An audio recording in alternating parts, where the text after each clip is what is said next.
പ്രിയമുള്ളവരെ നമസ്കാരം. ഞാൻ മുമ്പ് ആക്ടർ ജയൻ്റെ മകൻ മുരളി ജയൻ എന്നുള്ളൊരു എപ്പിസോഡ് തുടങ്ങിയിരുന്നു. ഒരു 97 എപ്പിസോഡായിരുന്നു. അതിനുശേഷം അതിന് അവസാനം അത് പോസിറ്റീവായിരുന്നു DNA ടെസ്റ്റ്. അതെല്ലാവർക്കും അറിയാവുന്ന കാര്യമാണ്. അതേപോലെ ലാസ്റ്റത്തെ വീഡിയോ ആണ് 98ാമത്തെ എപ്പിസോഡ് ഇട്ട് ഞാൻ നിർത്തിയത്. ഇന്നും ആൾക്കാർ ചോദിക്കുന്നത് ഞാൻ റിസൾട്ട് എന്തായി ചോദിക്കുന്ന ആൾക്കാർക്ക് ഞാൻ നോക്കിയാൽ എൻ്റെ വീഡിയോ മൊത്തത്തിൽ കാണുമ്പോഴത്തേക്ക് അതിൻ്റെ ലാസ്റ്റത്തെ വീഡിയോ കാണും. അതിലെല്ലാ കാര്യങ്ങളും ഉണ്ട്. അതും മനസ്സിലാവാത്ത ആൾക്കാർക്ക് ഞാൻ ഇപ്പം തരാം. അത് ഒരു 6 മാസം മുമ്പ് ടെസ്റ്റ് ചെയ്തു. അന്ന് തന്നെ വീഡിയോ ഇട്ട് പോസിറ്റീവാണ്. അതിനുശേഷം അതിന് ബാക്കിയുള്ള മേഡികൾക്ക് കൊടുക്കരുത് എന്നാണ് മുരളി ചേട്ടന് കുറേ ആൾക്കാരെയും ഒരു ഓർഡറായിരുന്നു. സംഭവം പറയുമ്പോഴത്തേക്ക് അത് അത്ര അറിഞ്ഞാൽ മതി, ഞങ്ങൾക്ക് അറിഞ്ഞാൽ മതി, ബാക്കി തന്നെ പബ്ലിഷ് ചെയ്യേണ്ടതാണ്. അതുകൊണ്ടാണ് അതിന് പിന്നെ നിർത്തിയതും മേഡിയക്കാർക്ക് കൊടുക്കാതിരുന്നതും. അത് ഓൾറെഡി ഞാൻ പറഞ്ഞിരുന്നു. അതിന് ഒരുപാട് കമൻറ്റ് ഉണ്ടായിരുന്നു. അതിനെപ്പറ്റി വിശദീകരിച്ച് ഞാൻ പറഞ്ഞുകൊണ്ട് എന്നിട്ട് ഇപ്പോഴും ഏതെങ്കിലും ഒരു വീഡിയോക്ക് മുരളി ചേട്ടന് DNA ടെസ്റ്റ് എന്തായി ചോദിക്കുന്നത്. അതൊക്കെ ഒരു മാനക്കേടുള്ള കേസാണ്. ഈ മുരളി ചേട്ടന് ഫാമിലിയൊക്കെ എനിക്ക് നന്നായിട്ട് അറിയുന്ന ആൾക്കാരാണ്. ലാസ്റ്റത്തെ ഒരു സിനിമയിലും കൂടിയും അത് ഞാനാണ് ക്യാമറമാനായിരുന്നത്. അതൊരുപാട് കാര്യങ്ങൾ ഞാൻ പറഞ്ഞിരുന്നതാണ്. ഞാൻ വീണ്ടും ചോദിക്കുന്നെങ്കിൽ ഞാൻ ഇപ്പം എന്ത് പറയാനാണ്.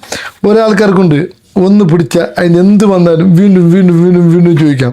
അങ്ങനത്തെ ആൾക്കാർത്താണ് ഞാൻ പറഞ്ഞത്. അതിന് പിന്നെ ഞാൻ ആ എപ്പിസോഡ് നിർത്തി. ഇതിന് പുതിയ എൻ്റെ സീരിയൽ വരാൻ പോവാണ്. ആ സീരിയലിൻ്റെ കുറേ പ്രിപ്പയറിങ് കാര്യങ്ങളാണുള്ളത്. ദുബായിൽ വെച്ചിട്ടാണ്. ആക്ച്വലി ഒരു ഉപ്പും മുളകും എന്നൊക്കെ സീരിയലിൽ അതിൻ്റെ സെയിം സീരിയലാണ് വരുന്നത്. അതിൻ്റെ വർക്കും കാര്യങ്ങളൊക്കെ ഉള്ളതാണ്. അതുകൊണ്ടാണ് കുറേ ദിവസമായിട്ട് ഞാൻ ഈ വീഡിയോ ഇടാത്തത്. അതിൻ്റെ കഥാകൃത്തും കാര്യങ്ങളും അതിൻ്റെ ലൊക്കേഷനും കാര്യങ്ങളൊക്കെ ഇവിടെ നോക്കിക്കൊണ്ടിരിക്കുകയാണ്. ഗൾഫ് സ്റ്റോറിയാണ് വരുന്നത്. ഒരു മസാജ് സെൻറ്റർ വിത്ത് ഫാമിലി അങ്ങനത്തുള്ളൊരു കേസാണ് വരുന്നത്. അത് മാത്രമല്ല ഒരു പെണ്ണുപിള്ളേർ മസാജ് സെൻറ്റർ വന്നിട്ട് കുടുങ്ങിപ്പോകുന്നതും പിന്നെ ഇതിനെ പറ്റിയിട്ട് ജോലി ചെയ്യുന്നതും അതിനെ പറ്റിയിട്ടുള്ള കാര്യങ്ങളൊക്കെ ഉള്ളൊരു സീരിയലാണ് ചെയ്യാൻ പോകുന്നത്. അതുകൊണ്ട് അതിൻ്റെ തിരക്കും കാര്യങ്ങളായിട്ട് ഒരു 6 മാസമായിട്ട് ഞാൻ ഭയങ്കര ബിസിയായിരുന്നു. അതുകൊണ്ടാണ് വീഡിയോ കാര്യങ്ങളൊക്കെ ഇടാത്തത്. ഏതെങ്കിലും ഒരു വീഡിയോ ഇട്ടാൽ അതിലേക്കുള്ള കമൻറ്റ് ഇതാണ് വരുന്നത്. അതുകൊണ്ടാണ് വിടുന്നത്. അതിന് മുമ്പത്തെ ഒരു കേസ് ഉണ്ടായിരുന്നു. അത് എന്നെ കൊണ്ട് പറ്റില്ല, ഞാൻ വിട്ടു. അങ്ങനെ ഒരുപാട് കാര്യങ്ങളുണ്ട്. അതുകൊണ്ടാണ് പറയുന്നത്. അപ്പോൾ മനസ്സിലാവാത്ത ആൾക്കാർക്കൊക്കെ മനസ്സിലായി എന്ന് ഞാൻ കരുതുന്നു.